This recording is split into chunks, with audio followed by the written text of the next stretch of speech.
est bon, on est en compagnie de Manuel Ferrara, acteur de films, streamer et surtout grand spécialiste de MMA. Manu, tu m'entends ? Ouais, je t'entends super bien. Tu m'entends, toi ? Voilà, génial, parfait. Bah écoute, je suis très content de t'avoir. Pareil. Je suis très content de t'avoir. Déjà parce que, bon, on va pas se le cacher, ça me fera une excuse si on m'interroge désormais sur mon historique de recherche. Plus sérieusement, parce que t'es un expert de MMA, t'es un fan de la première heure en tout cas. Ouais. Et on est ensemble pour parler du combat entre Jon Jones et Ciryl Gane. Pour ceux qui ne connaissent pas, déjà je vous invite à jeter un coup d'œil au film RMC Sport sur le combat face aux monstres pour faire un petit peu monter la sauce. Mais ce sont deux poids lourds. D'un côté, celui qu'on présente peut-être comme le plus grand de sa discipline, Jon Jones, et de l'autre, le meilleur combattant français. J'ai plein de questions pour toi, Manu. Mais ma première question, ce serait... elle remonte à quand ton histoire d'amour avec le MMA ? Parce qu'on te connaît, c'est vrai, pour beaucoup d'autres choses, mais je sais que tu es un vrai passionné. Je t'ai vu faire des vidéos avec Ciryl, je sais que tu animes également de ton côté. Elle a commencé quand, cette histoire d'amour ? Depuis toujours, en fait. Moi, à la base, je suis judoka. J'ai commencé le judo à 5 ans. J'ai arrêté lorsque j'ai déménagé ici aux États-Unis, donc j'avais 27 ans. Déjà très très jeune, je m'intéressais à tout ce qui était jiu-jitsu brésilien, vale tudo, pancrace, tout ça, bien avant même que le MMA soit officiellement un sport, bien avant l'UFC, il y avait des combats qui existaient déjà, il y avait des petites ligues, il y avait différents styles aussi. Et aussi bien avant ça, même à l'époque où la famille Gracie et leurs écoles allaient faire des challenges à d'autres écoles de sport de combat. Parce qu'à la base, c'était ça. À la base, ça n'existait pas vraiment le MMA. À la base, c'était chacun représentait son art martial pour prouver que c'était le meilleur. C'est vrai qu'il y a une majorité des arts martiaux de l'époque qui étaient cotés, qui étaient des arts martiaux de stand-up. Du coup, forcément, quand les Gracie sont arrivés avec leur jiu-jitsu brésilien, qu'ils emmenaient des mecs du stand-up au sol, les mecs ne savaient pas du tout comment faire. Et même si c'était des mecs très athlétiques, tu peux être très athlétique, tu ne rattraperas pas des années de technique, en fait. Et du coup, voilà, quoi, j'ai toujours été fan de sport de combat. Et du coup, j'étais là au tout début du MMA. Mais c'est intéressant ce que tu dis, parce que nous, par exemple, on s'est refait les premiers combats de Jon Jones et on a vu que même la discipline avait changé, le règlement avait changé. Et d'ailleurs, en parlant de Jon Jones, je sais que tu vas voir, toi, des combats, tu nous disais que voilà, tu étais un historique. Est-ce que tu te souviens de la première fois où tu as vu Jon Jones combattre ? En live ou à la télé ? Peu À la importe. télé, En fait, c'est surtout ta première impression quand tu l'as vu, quoi. à la télé, en fait, moi, je l'ai vu la première fois à la télé et dès son premier combat, tout le monde était choqué parce que c'est un mec qui arrive avec un pédigré de lutte quand même assez imposant et qui, en tout cas au début, se servait très rarement de sa lutte. Il est arrivé aussi avec un style qui était tellement différent de tout le monde. Il envoyait des coups qu'on n'avait jamais vus. Des retournés, des coups de coude retournés à l'époque. Dans les MMA, on n'en voyait que très peu. Les coups de pied au genou qu'il fait, on le voyait très peu. Sa manière d'enchaîner la lutte avec le sol, avec les coups, il y avait très peu de gens qui savaient le faire. On était encore dans cette période de transition où chacun arrivait avec son sport. Même s'ils avaient tous compris qu'il fallait faire d'autres choses, c'était très souvent des mecs qui arrivaient avec un sport principal et qui développaient les autres sports beaucoup plus tard. J'ai l'impression que Jon Jones, c'est ça qui a fait de lui qui il est maintenant, c'est qu'il est arrivé et que ça a été un des premiers à montrer qu'il pouvait être très dangereux partout. Donc c'était un combattant déjà très vite. Tu t'es rendu compte que c'était un combattant différent, un peu un ovni. Je suis obligé on va parler un peu du combat, de ce qu'il y a autour, mais on doit voir d'où tu viens. Est-ce que pour toi c'est le plus grand combattant de MMA de l'histoire ? Il y a souvent le débat sur le GOAT. Est-ce que pour ta sensibilité c'est le plus grand, Jon Jones ? Alors ça dépend ce qu'on prend en compte. Est-ce qu'on va prendre en compte le fait qu'il se soit fait choper avec des stéroïdes ? Est-ce qu'on va prendre en compte le fait qu'il se soit fait choper sous coke ? Est-ce qu'on va prendre en compte ce qui lui arrive en dehors des combats ou pas ? Pour moi, oui. Pour moi, c'est le GOAT. Même si mon GOAT, c'est Anderson Silva. D'accord. au niveau qu'il a battu dans sa carrière. Être le plus jeune champion du monde. Personne n'a été champion du monde plus jeune que John Jones à l'époque. C'est un record toujours en cours. Je crois qu'il a eu sa première ceinture à 23 ans, 23 ans. En lourd léger, et personne n'a fait mieux. Une défaite par disqualification parce qu'il a fait un coup, ce qu'ils appellent un 12-6. C'est les coups qui partent de midi et à 6 heures. C'est interdit dans le MMA, c'est une règle absolument débile. La raison pour laquelle ça a été interdit, c'est parce que c'est ces coups de coude qui sont utilisés pour faire les concours de casse. C'est quand ça casse des briques ou quand ça casse. C'est pour ça que c'est interdit. C'est absolument débile parce que ça devrait être légal. Et puis, avant de se faire disqualifier par ce coup-là, il était en train d'atomiser son adversaire, Matt Hamill à l'époque. Matt Hamill qui termine les yeux en sang.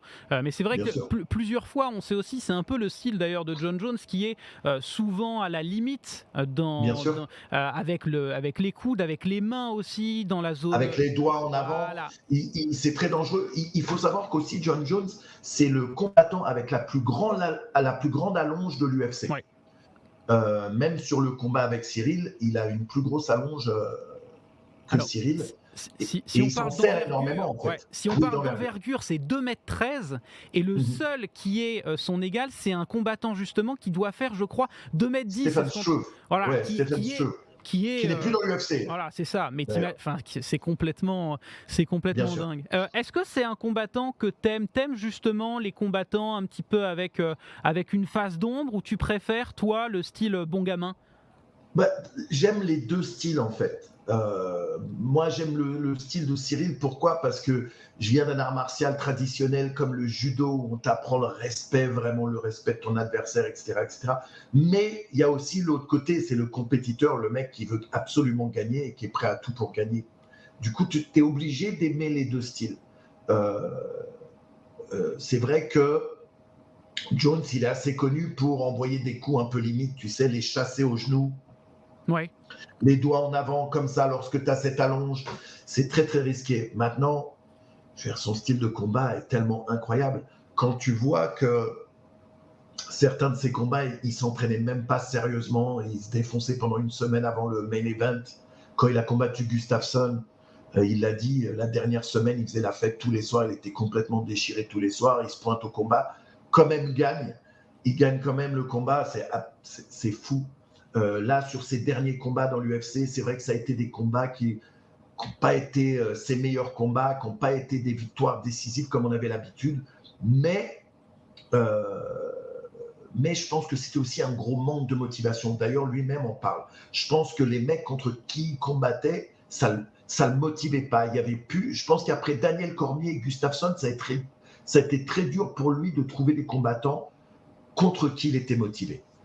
Là, grand retour, après plus de 3 ans sans combattre, ça ne veut pas dire qu'il ne s'est pas entraîné, il arrive dans une caté qui n'est pas la sienne, il arrive tout de suite combattre pour la ceinture. C'est ça qui est intéressant aussi avec ce combat, c'est que c'est tellement un gros truc, le retour de Jones, c'est qu'on ne parle presque pas du fait qu'il combatte pour la ceinture. C'est très étrange. D'habitude, on parle la ceinture. Là, on parle plus le grand retour de John Jones que le gagnant sera le champion.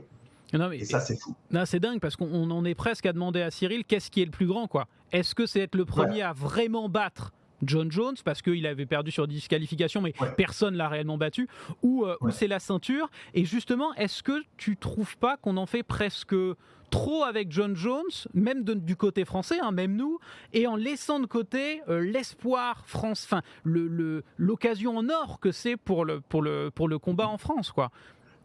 Non, je ne pense pas qu'on en fait trop parce qu'en réalité, qu'est-ce qui fait vendre ce combat ? C'est pas la ceinture.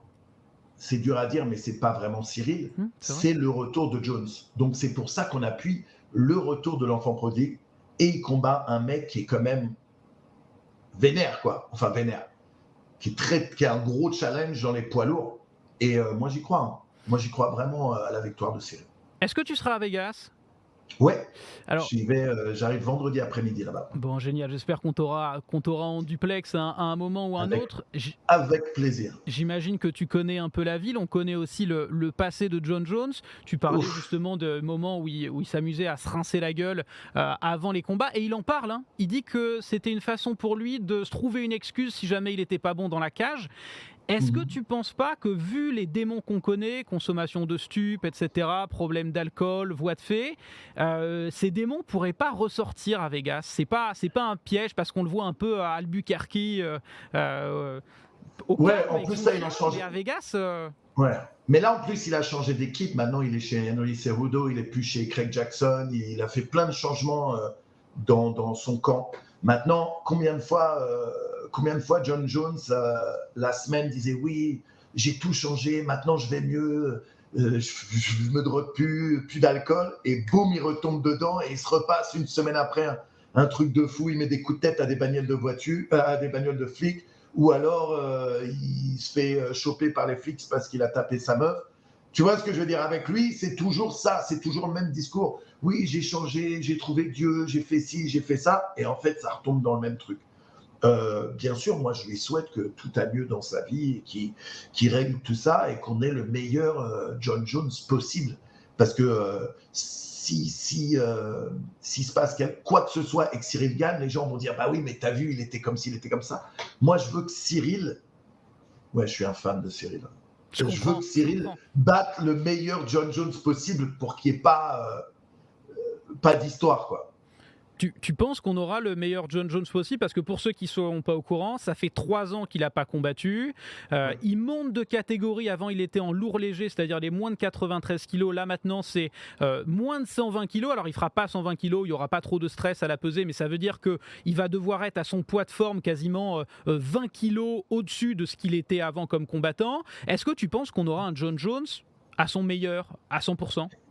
Ouais, je pense qu'on va avoir un gros John Jones. D'autant plus qu'il ne faut pas oublier que c'est 20 kilos en dessous, mais parce qu'il faisait un weight cut, parce qu'il perdait du poids. En fait, en livres, c'est 265 la limite, 265 livres la limite pour les poids lourds. Et la catégorie mi-lourd, c'était 205 livres. Même s'il pesait à 205, c'est un mec qui doit se balader à 235 livres déjà à la base. Donc oui, il a dû prendre du poids et de la masse musculaire et s'entraîner pour être un peu plus massif. Mais je pense que ça ne va pas changer grand-chose sur sa performance. Avant qu'on rentre directement dans le combat, j'ai vu une interview je crois que c'était Fernand Lopez justement, qui parlait du Tyson Effect. Tu vois, le fait qu'il y a quand même une forme de sidération, un peu de peur avant d'affronter John Jones.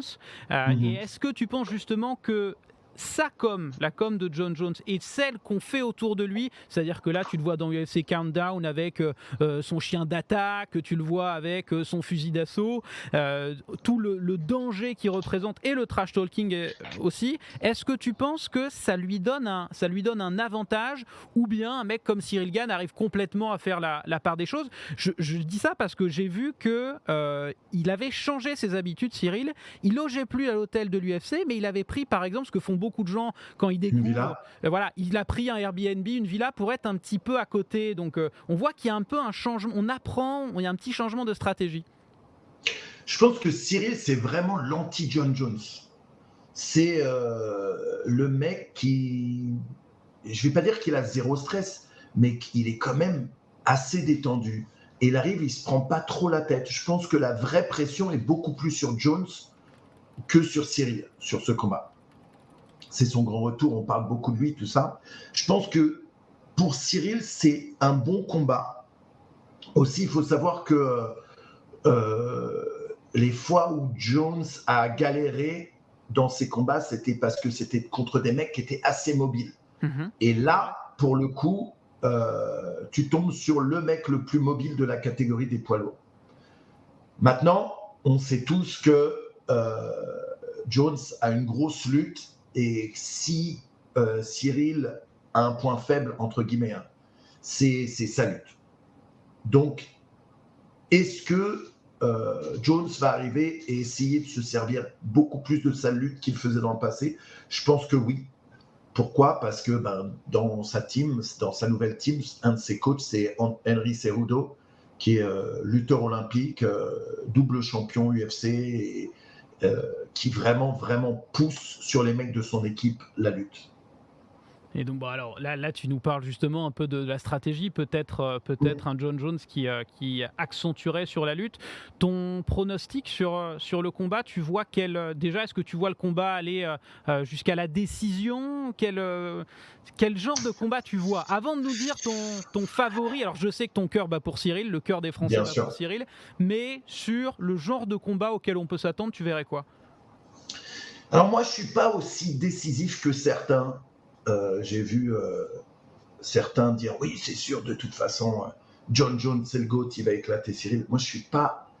Je pense que selon le game plan de chacun, qui respectera son game plan sortira vainqueur. Je pense que pour Cyril, le game plan, ce serait plutôt garder la distance, beaucoup de low kick, beaucoup de low kick, beaucoup de kick au corps. Et surtout, focus, j'imagine que son camp, ça a dû être focus sur les takedown defense et aussi surlevé au cas où il se prend au sol. Ça ne sert à rien de faire un camp full lutte pour lutter contre John Jones. En 3 mois, tu ne rattraperas pas la lutte de John Jones. Par contre, tu peux travailler sur la défense et surlever, ce qui sera le plus important. Maintenant, on sait que John Jones, en pied-point, c'est un monstre aussi, il faut dire ce qui est. Il n'aura pas peur de Cyril en pied-point, mais je pense que vraiment, s'il sort une grosse lutte ce soir-là, ça risque d'être très difficile pour Cyril.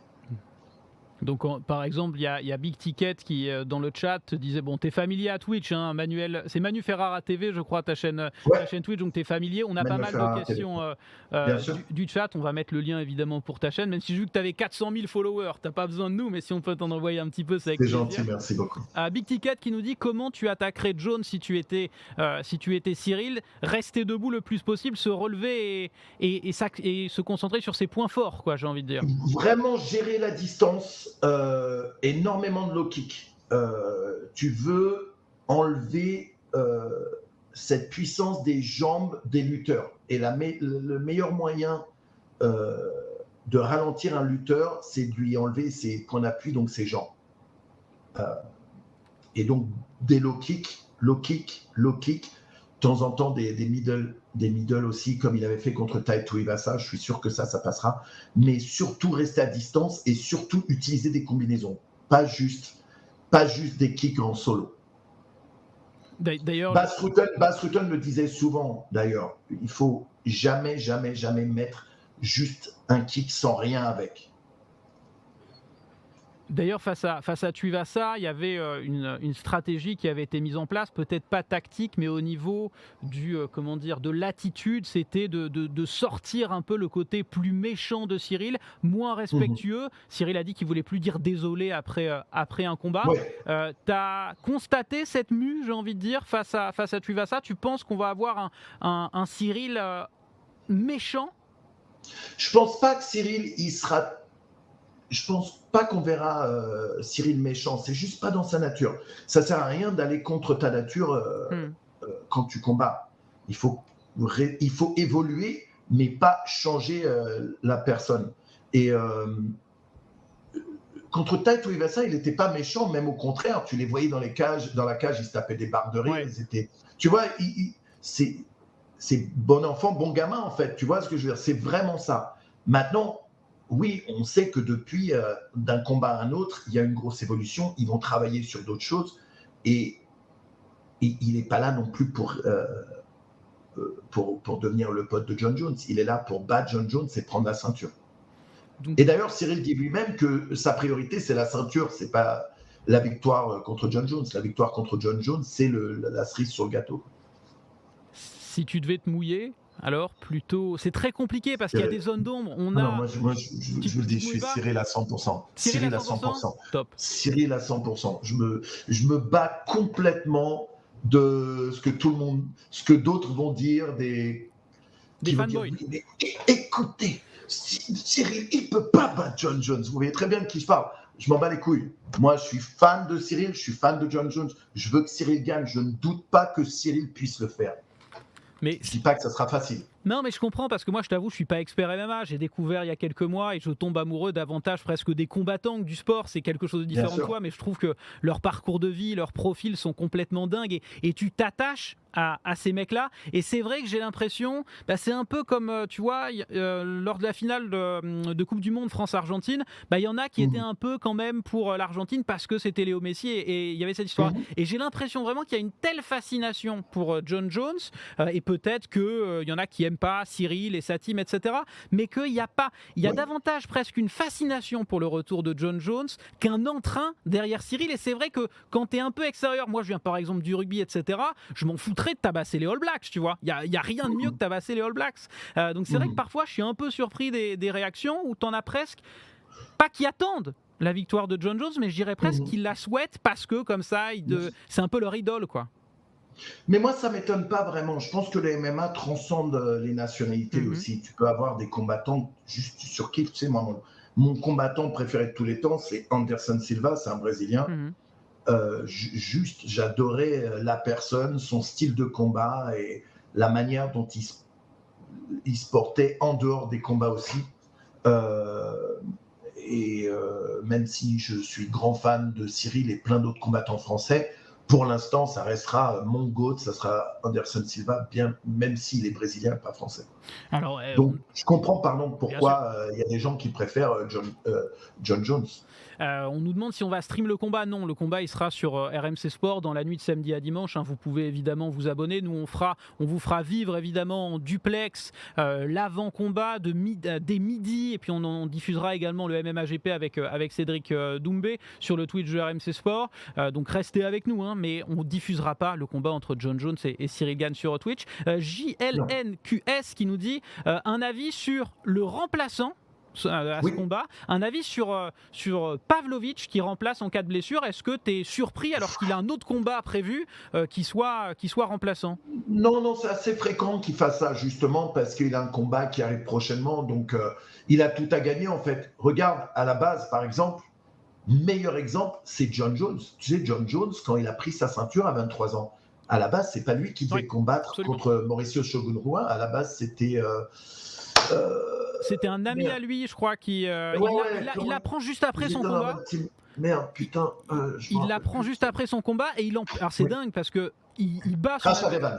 Ah voilà, qu'il affrontera après en plus. Qu'il affrontera plus tard parce que du coup, ça a créé une guerre entre eux parce qu'ils faisaient partie de la team Craig Jackson. Quand ils ont annoncé que finalement ils allaient combattre les deux, Craig Jackson, il a suivi John Jones et pas Rashad. Du coup, Rashad s'est barré à créer les Blackzilians. C'était une histoire de ouf. Mais ça a créé une histoire et un truc de fou justement pour ce combat. Donc ça, c'était très très cool. Donc ça ne m'étonne pas qu'ils aient quelqu'un au cas où ils ne peuvent pas perdre un main event. Il faut aussi savoir que la seule fois où un event UFC a été annulé, c'était à cause de John Jones.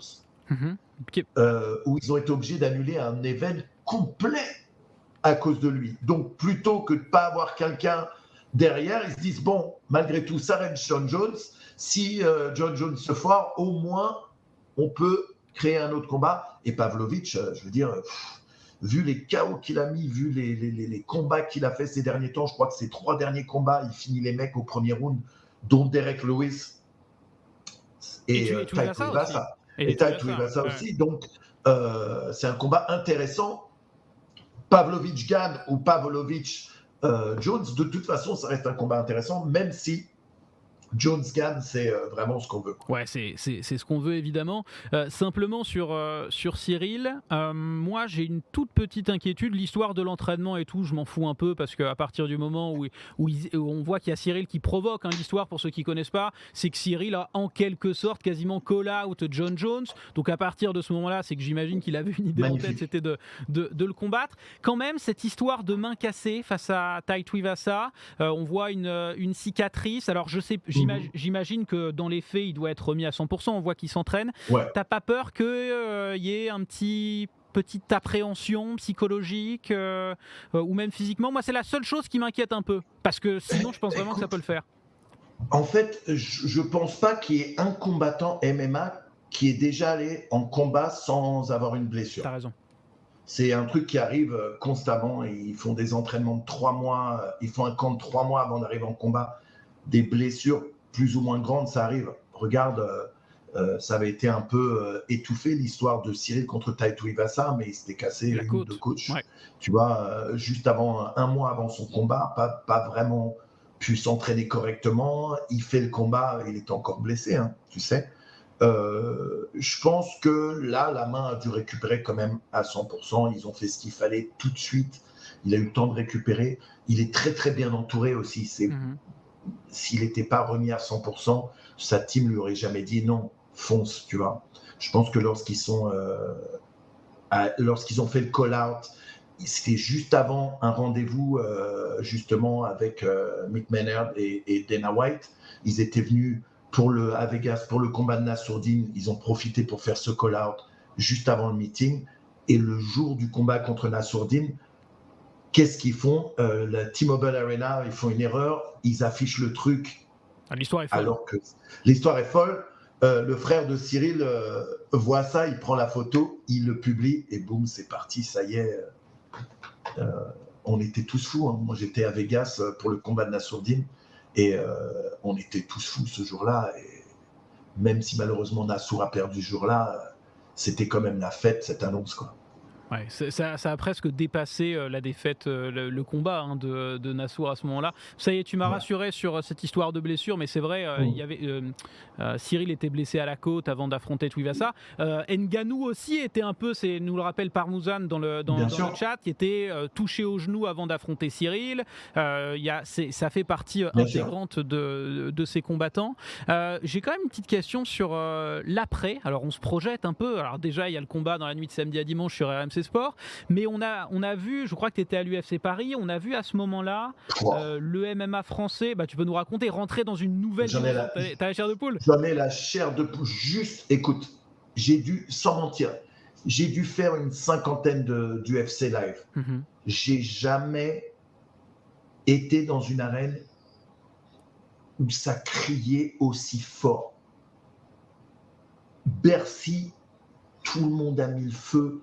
Nos combattants français, faire un 5 sur 5, c'était le feu. L'organisation était incroyable. La carte, même si c'était un fight night et pas un pay-per-view, la carte était incroyable. Je veux dire, c'était l'event parfait pour nous.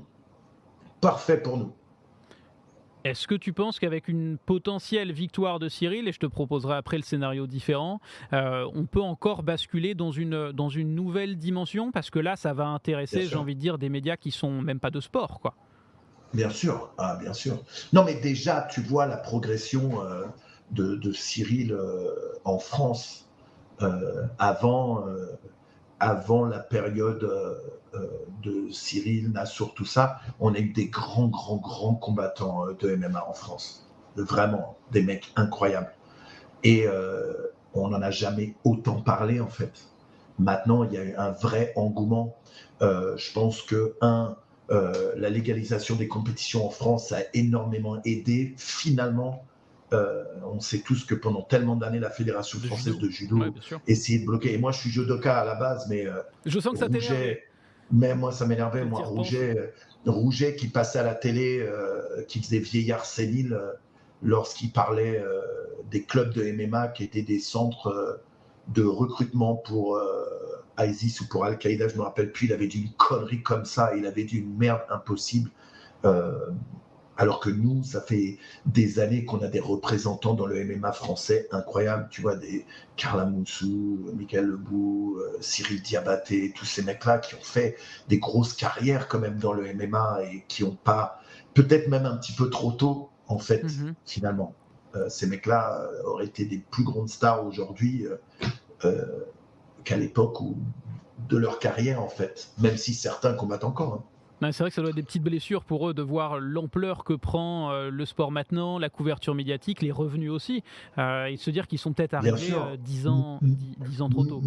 Mais en même temps, une fierté, parce que malgré tout, c'est des mecs qui ont posé les pavés quoi, pour construire tout ça, pour que le MMA soit légalisé en France. Cyril Diabaté, quand il passait dans les émissions pour vraiment défendre le MMA, c'était un des vrais premiers à aller à la télé et à défendre d'une manière passionnée le sport du MMA, quoi. C'est un peu les grands frères des combattants actuels. On a beaucoup parlé de Cyril et de John Jones, c'est normal, hein, c'est l'actualité, ils combattent dans la nuit de samedi à dimanche. Est-ce que tu as d'autres coups de cœur dans le MMA français ?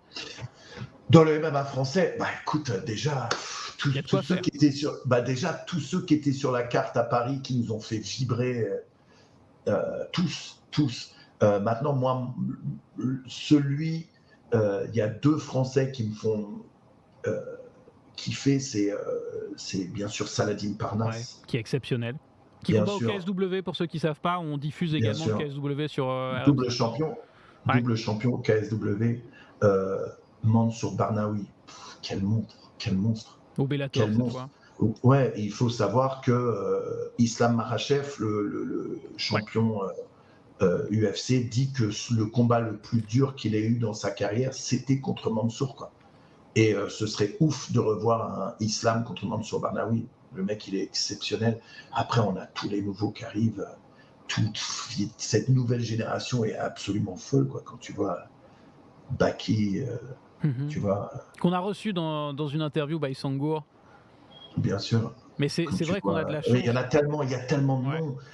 Il faut savoir aussi que... voir Faresiam, tu peux aller voir Benoît Saint-Denis, Nassourdine. Bon, t'étais au combat de Nassourdine, t'étais triste, j'y étais en live. T'étais déçu du résultat et surtout du scénario où il semblait, honnêtement, il semblait un peu impuissant dans ce combat-là.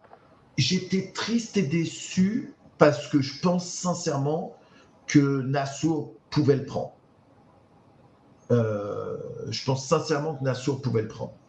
Et comment il s'appelle, Strickland. Je trouve pas même. Ouais, Strickland.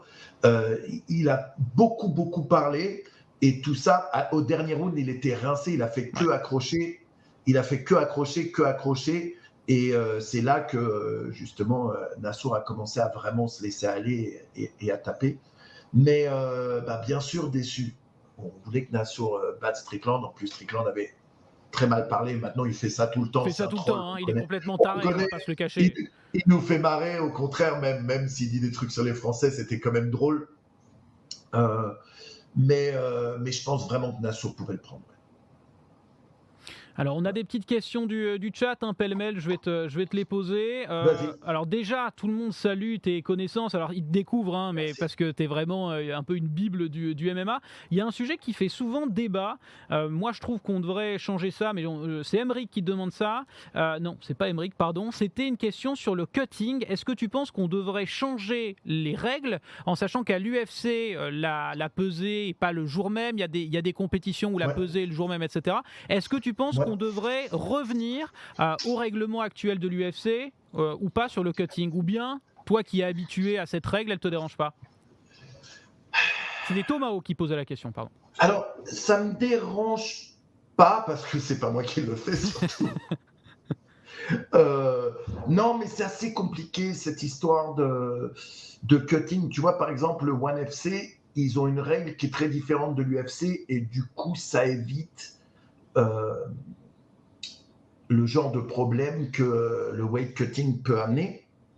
Maintenant, si l'UFC changeait leurs règles, si l'UFC revenait en arrière là-dessus ou en avant là-dessus, eh ben ça changerait toutes les divisions d'un coup, quoi. Tu sais que Islam pourrait plus combattre dans sa caté, la majorité tu sais que Pereira pourrait jamais combattre en 185 livres. Du coup, ce serait trop d'un coup. Est-ce que peut-être dans le futur, ils vont changer quelques trucs? Je pense que ce serait pour le mieux pour les combattants. Tu sais, au Pride, par exemple, eux géraient différemment, et c'est pour ça que tu avais des mecs comme Vanderlei qui allaient faire des combats en poids lourd des fois, ou en mi-lourd, alors qu'à l'UFC, il était à 185 livres, tu vois. Maintenant, ils avaient d'autres règles au Pride. Les stéroïdes étaient autorisés, même recommandés. Tu vois, c'est compliqué de changer une règle comme ça. Pour l'instant, c'est ce qui va dans l'UFC. Je comprends pas trop pourquoi ils empêchent les combattants de faire des IV maintenant. Des intraveineuses, ouais. Ouais. Malgré tout, ça aide, mais bon, c'est dangereux. On en a vu des combattants. Regarde, Khabib avait été obligé d'abandonner un combat. Il avait eu un problème au rein, obligé de l'amener à l'hosto, annuler le combat contre Tony Ferguson. Donc ouais, ça commence à devenir un peu dangereux. Ouais. Bon, alors il y a White Weirdo dans le chat qui dit: tu es l'idole des jeunes, tu as tourné avec la meilleure amie de mon ex. Alors le problème, c'est que ça, on doit te le dire assez fréquemment, on peut pas savoir qui c'est, ça va pas beaucoup t'aider, désolé, c'était la question du soir.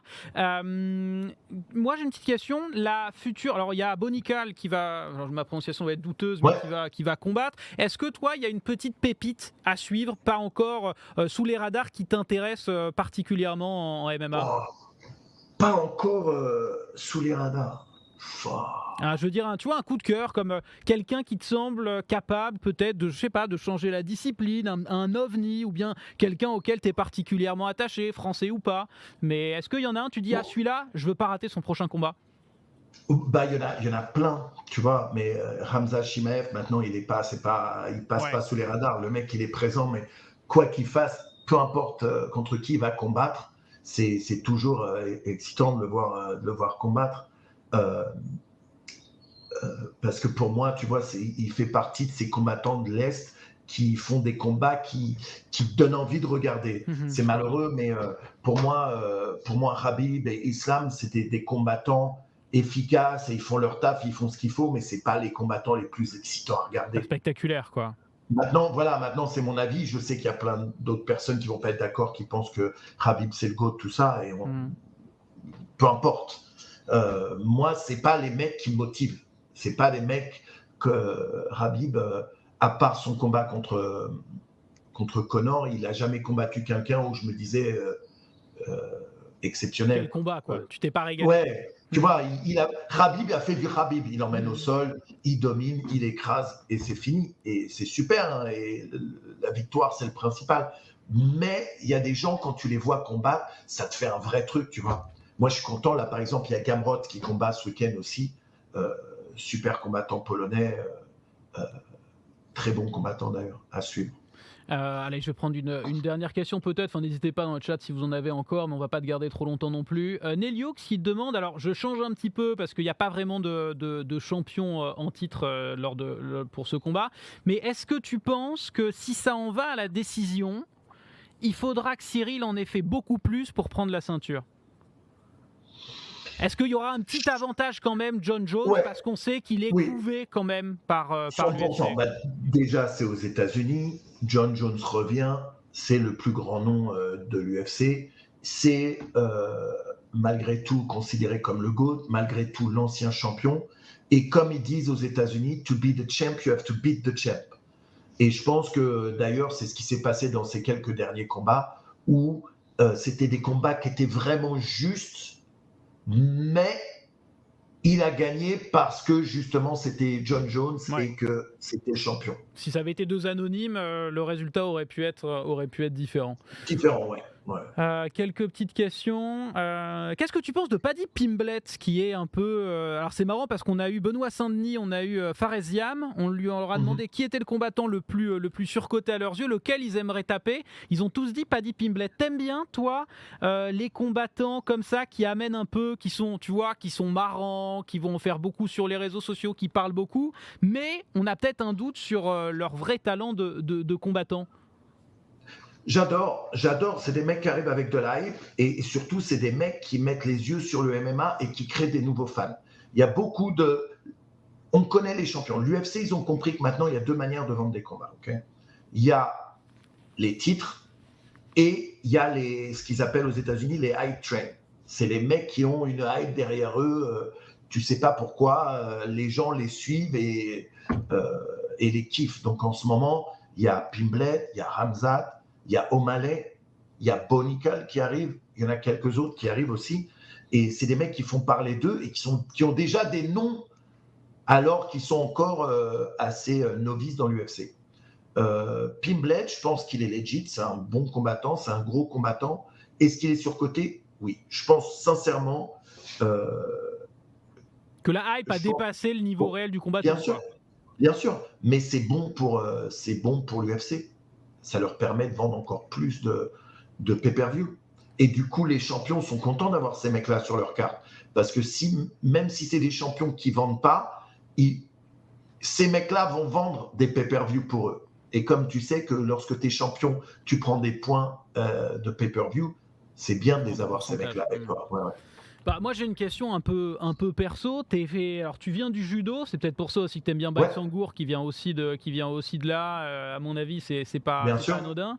On a vu des célébrités qui étaient fans de sport de combat, qui ont tenté un combat de MMA. Je pense notamment à Ragnar qui va s'y mettre et bonne chance à lui. Quelle force.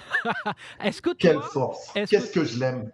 Qu'est-ce que je l'aime. T'es impatient de voir son combat à Arès. Mais je l'aime. Je vais peut-être essayer de venir à Paris juste pour son combat.